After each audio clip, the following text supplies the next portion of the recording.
Sikap frustasi para murid Syekh Siti Jenar dimanifestasikan ke dalam bentuk ajaran Syekh Siti Jenar yang aneh.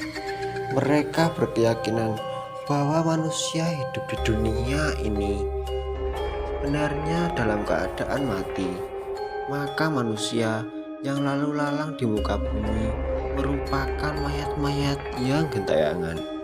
Sosok Siti Jenar telah menjadi komoditas kaum sindik Indonesia untuk mengekspresikan kesesatan mereka. Maka warna ajaran Siti Jenar sangat tergantung pada pemikiran masing-masing orang yang menulis tentang Siti Jenar. Ambil contoh Ahmad Qodim.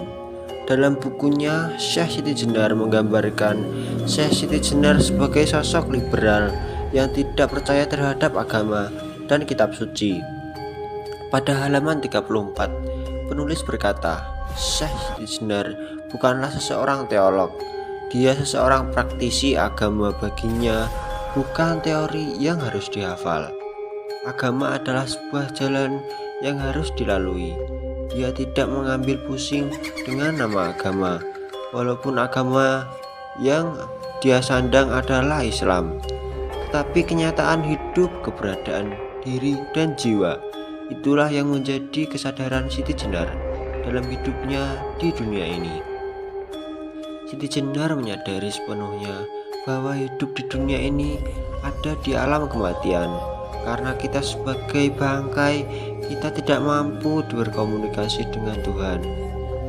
Dan juga lihat juga buku Syekh Siti Jenar karya Ahmad Qodim halaman 34 dalam bahasa Jawa dikenal dengan keyakinan manunggaling Kawula Gusti, yang berarti zat Allah yang menyatu dengan hambanya, seperti keyakinan yang dikembangkan Al-Hallaj dan Ibnu Arabi, yang akhirnya dihukum pancung berdasarkan fatwa para ulama.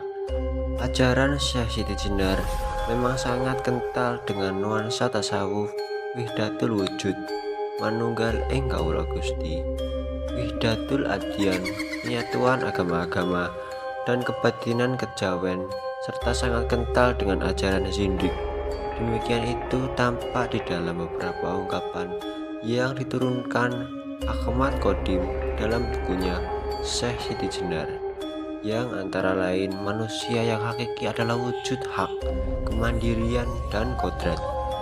Berdiri dengan sendirinya, sukma menjelma sebagai hamba, hamba menjelma pada sukma, napas sirna menuju ketiadaan, badan kembali sebagai tanah.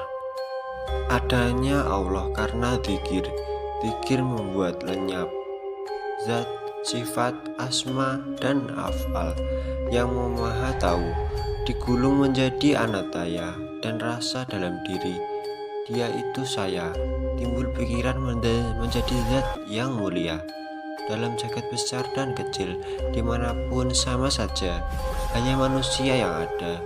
Ki Pengging berani menghirkan tekad bahwa Allah yang dirasakan dalam zikir itu semu, keberadaan palsu. Keberadaan semacam ini karena nama.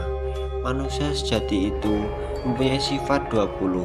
Dalam hal ini agama Buddha dan Islam sudah campur, satu wujud dua nama. Kesukaran tiada lagi. Ki Pengging sudah memahami ajaran Siti Jenar. Itulah tadi tentang sebagian kecil dari Syekh Siti Jenar. Semoga kalian bisa terhibur. Entah kalian percaya atau tidak, itu adalah hak kalian. Intinya kita harus tetap mengambil sisi baik dan sisi buruknya. Jika kalian suka tentang konten video, tentunya jangan lupa like dan subscribe. Jika kalian tidak suka tentang konten video, dislike aja videonya.